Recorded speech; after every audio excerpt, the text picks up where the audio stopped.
औज़ुबिल्लाहिमिनश्शैतानिर्रजीम बिस्मिल्लाहिर्रहमानिर्रहीम। आगे कंटिन्यू करते हैं।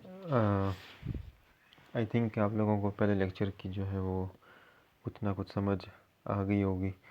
तो अभी नेक्स्ट हमारा जो टॉपिक है वो हम अब डेफिनेशंस ऑफ इंटरनेशनल रिलेशंस पर आते हैं। अब हम देखते हैं कि इंटरनेशनल रिलेशंस जो है वो डिफ़ाइन जो है किस तरह होता है।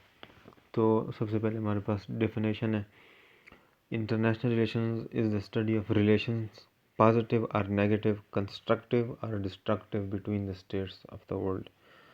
तो इसमें देखें आपके बात हो रही है अगेन स्टेट्स की रिलेशनशिप की विद अनदर स्टेट, और उसमें हमारे पास वो पॉजिटिव, वो रिलेशन पॉजिटिव भी हो सकता है, नेगेटिव भी हो सकता है, और वो रिलेशन जो है वो कंस्ट्रक्टिव भी हो सकता है। पॉजिटिव को कंस्ट्रक्टिव के साथ जोड़ेंगे और नेगेटिव को डिस्ट्रक्टिव के साथ जोड़ेंगे। एक स्टेट दूसरी स्टेट के साथ अच्छे रिलेशन बनाएगी या नए सिरे से रिलेशन बनाएगी तो वो पॉजिटिव और कंस्ट्रक्टिव होंगे, और एक स्टेट के अगर किसी भी स्टेट के साथ रिलेशन नेगेटिव है तो वो ऑटोमेटिकली डिस्ट्रक्टिव रिलेशन होंगे। वॉर लाइक सिचुएशन जिसको कहते हैं, उनको जो है वो डिस्ट्रक्टिव रिलेशंस जो है वो कहा जाता है, और पीसफुल और कोऑपरेटिव रिलेशंस को जो है वो पॉजिटिव और कंस्ट्रक्टिव रिलेशंस जो है वो कहा जाता है। तो एक आसान डेफिनेशन है। इसके बाद हॉफमैन है, प्रोफेसर हॉफमैन है, आईआर के जो है वो स्कॉलर हैं। इनकी जो है वो डेफिनेशन है, the discipline of international relation is concern. Professor Hoffman की जो है ये डेफिनेशन है, the discipline of international relations. ये अपने पास सब बच्चे नोट करें, मैं कोई नोट्स आपको नहीं दूंगा। जो चीज़ें लिखवा रहा हूँ, पढ़ा रहा हूँ, ये अपने पास एक एक करके नोट करते जाएं, और इन्हीं से मैं पेपर बनाऊंगा। According to Hoffman, the discipline of international relations is concerned with the factors and activities which affect external and internal uh, policies and the power of the basic units into which the world is divided. तो हमारे पास जो है professor Hoffman की एक जो है वो ज़बरदस्त जो है ये डेफिनेशन है जो इंटरनेशनल रिलेशंस को बहुत अच्छी तरीके से डिफ़ाइन कर रही है कि फैक्टर्स और एक्टिविटीज़। अब ये फैक्टर्स और एक्टिविटीज़ जो है वो पॉलिटिकल हो सकती हैं, इकोनॉमिक हो सकती हैं, सोशल हो सकती हैं, कल्चरल हो सकती हैं, और यहाँ पे जो इन्होंने कहा है कि and the parts of the basic units into which the world is divide. तो यूनिट्स यहाँ पे जो है वो स्टेट्स को कहा गया। इंटरनेशनल सिस्टम में हमेशा याद रखिएगा, इंटरनेशनल रिलेशंस में यूनिट्स और इंटरनेशनल सिस्टम में यूनिट्स जो है वो स्टेट्स को कहा जाता है। तो इंटरनेशनल रिलेशंस क्या है जी, कि फैक्टर्स और एक्टिविटीज़ यूनिट्स की, स्टेट्स की और इनकी इंटरनल और एक्सटर्नल जो इनकी पॉलिसीज़ हैं उनको शेप करना, और फिर दूसरी स्टेट के साथ उसके एक्सटर्नल रिलेशंस और power of the basic units. अब पावर्स जो हैं वो इंटरनेशनल सिस्टम में जो स्टेट्स डेवलप स्टेट्स हैं उनको कोर स्टेट्स कहा जाता है, और जो डेवलपिंग हैं और लेस डेवलप जो है वो स्टेट्स हैं वो पेरिफेरी में आती हैं। गरीब अमीर का ये एक रिलेशन है बिटवीन द स्टेट्स, और आप इसको जो है इंटरनेशनल सिस्टम में देख सकते हैं कि जो कोर स्टेट है, पावरफुल स्टेट है, सुपर पावर है, वो जो है वो स्मॉल स्टेट्स को, डेवलपिंग और अंडर डेवलप स्टेट्स को जो है वो एक्सप्लॉइट करती हैं। तो ये सारी चीज़ें जो है वो इंटरनेशनल रिलेशंस के स्फीयर में डिफ़ाइन होती हैं। इसके बाद दो और फ़िलासफ़र्स हैं इंटरनेशनल रिलेशंस के, पाल्मर एंड पार्किंसन। इनके according the study of international relation is not the science with which we solve the problems of international life. Rather, it is an objective and systematic approach to the study of these problems. तो ये कहते हैं कि international relation जो है वो कोई science नहीं है कि जिसके ज़रिए हम जो है वो इंटरनेशनल लाइफ के या जो स्टेट्स हैं इंटरनेशनल लेवल पर, इंटरनेशनल सिस्टम में तमाम स्टेट हैं, उनके प्रॉब्लम्स को जो है वो हम सॉल्व करते हैं। नहीं, बल्कि इंटरनेशनल रिलेशन हमारे पास एक ऑब्जेक्टिव और सिस्टमेटिक किस्म की एक अप्रोच है जिसकी बिना पर हम ये तमाम जो स्टेट के मसाइल हैं उनको जो है वो स्टडी करते हैं, और फिर इन मसाइल का हल जो है वो पीसफुली जो है वो निकालते हैं। तो ये हमारे पास दो जो है वो 3 जो है वो डिफिनेशंस आ गई। इसके अलावा 2 डिफिनेशंस और हैं, जिस एक को नैरो सेंस कहा जाता है, दूसरे को ब्रॉडर सेंस में कहा जाता है। तो नैरो सेंस में जो इंटरनेशनल रिलेशंस है, just official relation between the sovereign states of the world. आसान लफ्ज़ों में नैरो सेंस में जो आईआर की डिफिनेशन है वो है official relations between the sovereign states of the world. तो जब लफ्ज़ ऑफिशियल आ जाता है तो इसमें फिर हमारे पास head of the government, head of the state involve होते हैं, फॉरेन मिनिस्टर जो है वो इन्वॉल्व होते हैं, जो एक स्टेट के रिलेशन दूसरे स्टेट के साथ बनाते हैं और फिर उनको जो है वो रेगुलेट करते हैं। तो ऑफिशियल फॉर्मल रिलेशनशिप जब आएगा तो उसको फिर हम ऑफिशियल कहेंगे। इसके बाद हमारे पास एक ब्रॉडर और कम्प्रिहेंसिव हमारे पास डेफिनेशन है कि जिसमें इंटरनेशनल रिलेशंस जो है वो तमाम चीज़ें उसमें डिफ़ाइन होती है, कि ये भी अपने पास आप नोट कर लें। International relations study of political, security, economic, diplomatic, social, cultural, scientific, technological relations between the states of the world। तो यहाँ इस डेफिनेशन में ब्रॉडर सेंस में ये डेफिनेशन है कि जिसमें तमाम एस्पेक्ट ऑफ द लाइफ हैं, तमाम एस्पेक्ट ऑफ द वर्ल्ड हैं, ये तमाम जो एस्पेक्ट्स हैं ये इंटरनेशनल रिलेशंस के अंडर लाए होते हैं और एक स्टेट के साथ दूसरी स्टेट के इन तमाम एस्पेक्ट्स में जो है वो रिलेशन कायम होते हैं। तो ये हमारे पास जो है वो इंटरनेशनल रिलेशंस की आसान 4 से 5 डेफिनेशंस थी।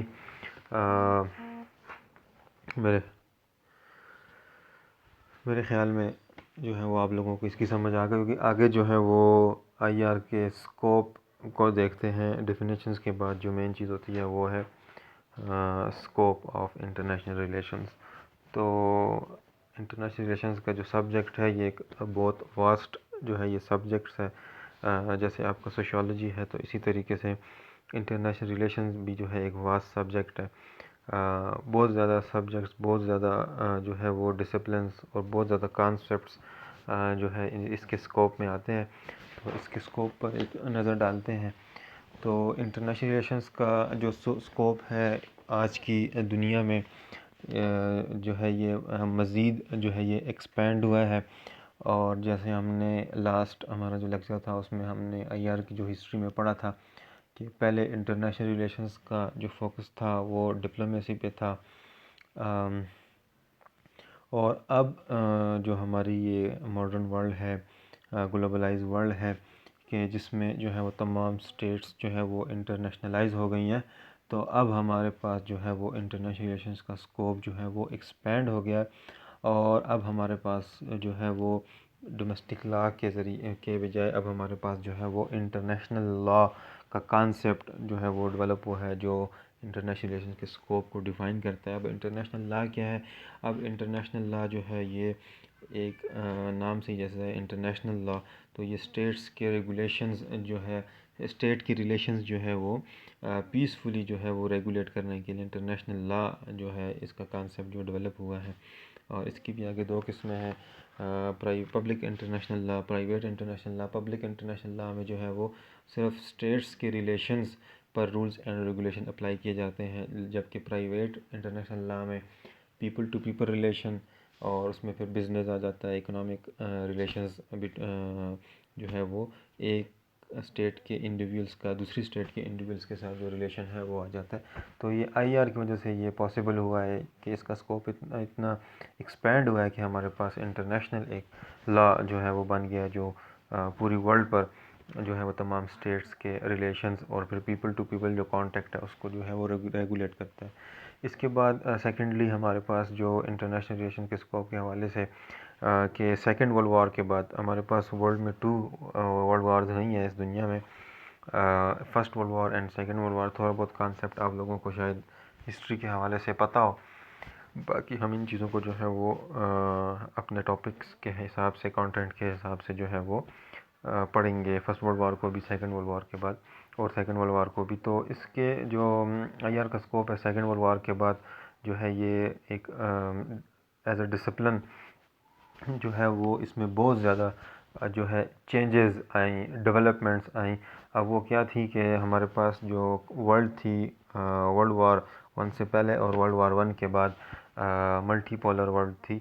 हमेशा याद रखिएगा इंटरनेशनल रिलेशंस में ये साथ साथ ये टर्मिनोलॉजीज़ जो है वो नोट कर लें अपने पास। multipolarity, bipolarity and unipolarity. Multipolar, bipolar, unipolar.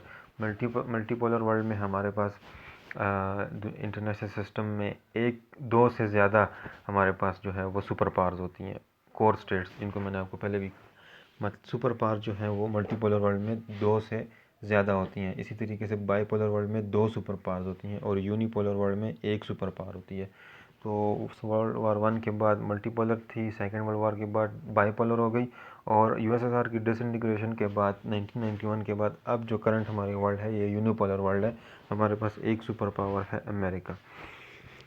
तो सेकेंड वर्ल्ड वार के बाद हमारे पास जो है वो इंटरनेशनल का स्कोप जो है वो एक्सपेंड हुआ। हमारी जो वर्ल्ड है मल्टीपोलर से बाइपोलर की तरफ आई। हमारे पास यूएसआर जो है वो सुपर पावर बनकर सामने आए और एक कोल्ड वॉर का जो पीरियड है वो स्टार्ट हुआ है। कोल्ड वॉर क्या है कि डायरेक्ट जो है वो आर्म कन्फ्लिक्ट नहीं था between the super power, but behind जो है वो गोरिल्ला वारफेयर के ज़रिए कोल्ड वॉर थी। अलाइंसेस जो है ये स्टेट्स एक दूसरे के साथ अलाइंसेस के ज़रिए जो है वो इन्होंने कोल्ड वॉर जारी रखी 1945 से 1991 तक। ये जो कॉन्सेप्ट्स हैं ये भी हम आगे जाके कोल्ड वॉर ये भी हम आगे डिटेल से पढ़ेंगे इंशाल्लाह।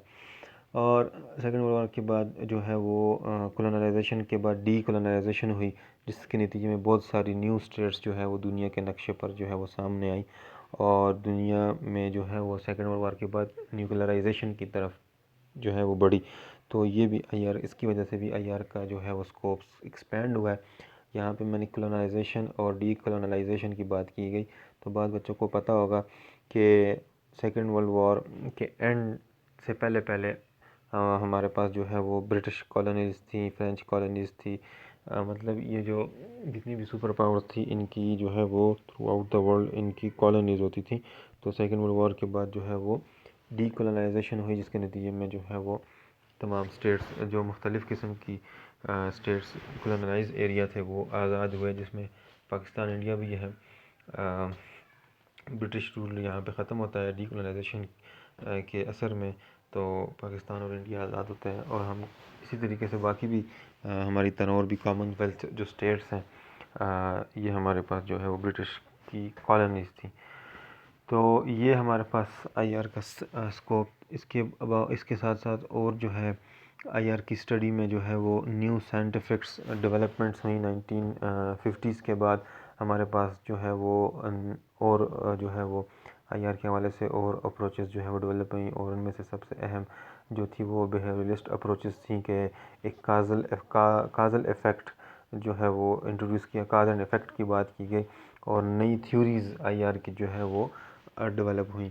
और इसके अलावा जो है इंटरनेशनल लॉ के साथ साथ जो है वो international court of justice, international organisation हमारे पास वो यूनाइटेड नेशन बना गया वो सेकेंड वर्ल्ड वॉर के बाद। IMF, world bank, international court of justice. तो ये सारी चीज़ें जो है वो आईआर के स्कोप को जो है वो डिफ़ाइन करती हैं। The evolution and development of international organisation has further enhance the scope of subject. International organizations, World Bank and IMF, and give new dimensions to the study of international relations. ये तमाम जो था ये international relations का जो है ये scope था कि किस तरह ये एज अ सब्जेक्ट जो है ये हमारे पास जो है वो डेवलप हुआ है। इसके बाद हम जो है वो इंटरनेशनल रिलेशंस की यूटिलिटी पर आ जाते हैं कि इंटरनेशनल रिलेशंस की अब जो है वो सिग्निफिकेंस क्या है। ये आईआर की हमने इंट्रोडक्शन कर लिया, मीनिंग कर लिया, हिस्ट्री कर ली, डेफिनेशंस कर ली, स्कोप कर लिया कि स्कोप में जो है वो आईआर ने हमें क्या क्या नई चीज़ें प्रोवाइड की।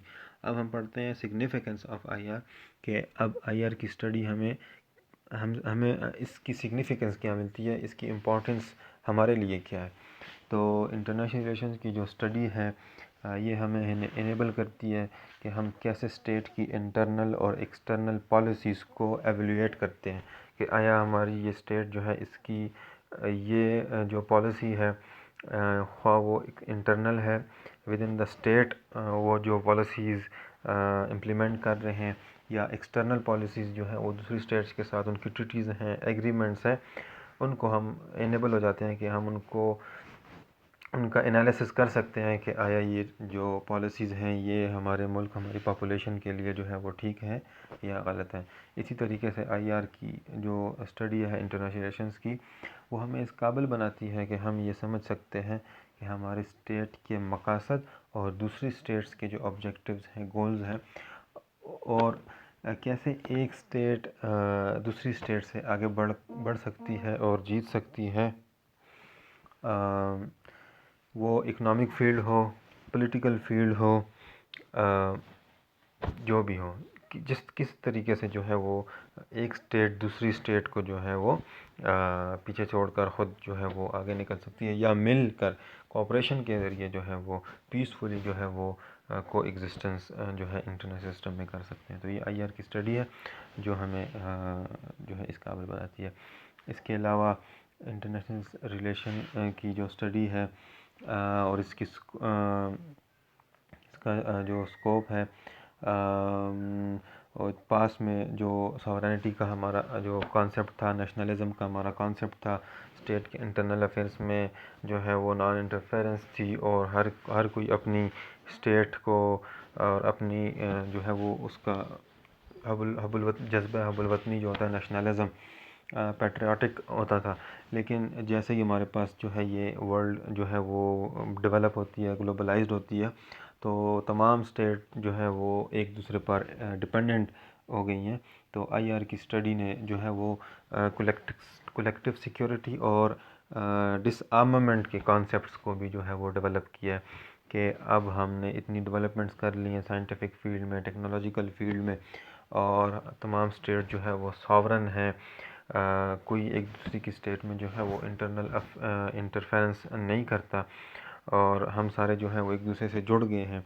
एक का नुकसान दूसरे का भी नुकसान है किसी हद तक।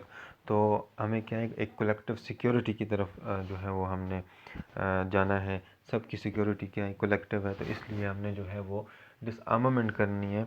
हमने जो है वो जो है वो असलहे को डेवलप नहीं करना है, हथियारों को डेवलप नहीं करना, बल्कि अपनी इकोनॉमी को डेवलप करना है, अपने लोगों को जो है वो ऊपर उठाना है। तो इस तरह ये जो है वो सिग्निफिकेंस है इंटरनेशनल रिलेशंस की, कि हमें इसने with the passage of time new concepts जो है वो हमारे लिए डेवलप किए हैं। Last but not the least, कि आईआर की स्टडी जो है वो तमाम स्टेट के दरमियान जो है वो इस फीलिंग को जो है वो मजबूत किया है कि तमाम स्टेट को चाहिए कि वो पीसफुली अपने रिलेशंस को जो है वो मेंटेन करें, और किसी भी किस्म की जंग वगैरह से, वॉर लाइक सिचुएशन से बचने की जो है वो कोशिश करें। और तमाम जो स्टेट्स के दरमियान हमेशा एक इंसान का जो है वो दूसरे इंसान के साथ भी किसी न किसी बात पर कन्फ्लिक्ट होता है। इसी तरीके से हर स्टेट का दूसरी स्टेट के साथ भी मुख्तलिफ जो है वो चीज़ों पर जो है वो कन्फ्लिक्ट होता है। तो आईआर की स्टडी हमें जो है वो इस बात का पता बताती है कि कैसे हमने जो है वो पीसफुली निगोसिएशन के ज़रिए जो है वो बातचीत के ज़रिए जो है वो तमाम अपने मसाइल्स को जो है वो हल करना है, और वॉर से, जंग से जो है वो बचना है। और आईआर हमें बताता है कि स्टेट के तमाम मसाइल का हल जो है वो सिर्फ़ और सिर्फ बातचीत पर है, निगोशिएशन के ज़रिए, ताकि जो है वो जो आर्मामेंट है, आर्म्स की डेवलपमेंट है, जिसमें अब हम जो है वो स्टेट्स के पास जो है वो न्यूक्लियर वेपन्स भी हैं, हाइड्रोजन वेपन्स भी हैं, केमिकल वेपन्स भी हैं। तो इतनी डेवलपमेंट हो गई है। बेशक कि स्टेट्स जो है वो पहला जो उनका वो मकसद होता है वो पीसफुली बाद मसले को हल करती हैं, लेकिन साथ साथ जो है वो हर स्टेट अपनी दिफा को मजबूत बनाने के लिए जो है वो हथियारों की डेवलपमेंट भी करते हैं। तो इंटरनेशनल रिलेशंस की जो स्टडी है उसका मेन मकसद क्या है कि दुनिया में जो है वो वार ना हो और peaceful relation between the states of the world हो। तो ये जो है ये सिग्निफिकेंस ऑफ जो है वो इंटरनेशनल रिलेशंस थी। तो मेरे ख़्याल में जो इंट्रोडक्शन टू आईआर और पहला जो हमारा चैप्टर था या कंटेंट था, introduction to IR, meaning, definitions,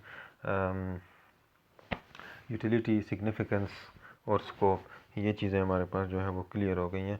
तो किसी बच्चे का कोई भी क्वेश्चन हो इंटरनेशनल रिलेशंस के हवाले से, जो हमने करंटली 2 लेक्चर कर लिए, इन हवाले से कोई भी क्वेश्चन हो तो वो आप लोग जो है वो फ्रीली वो जो है वो पूछ सकते हैं।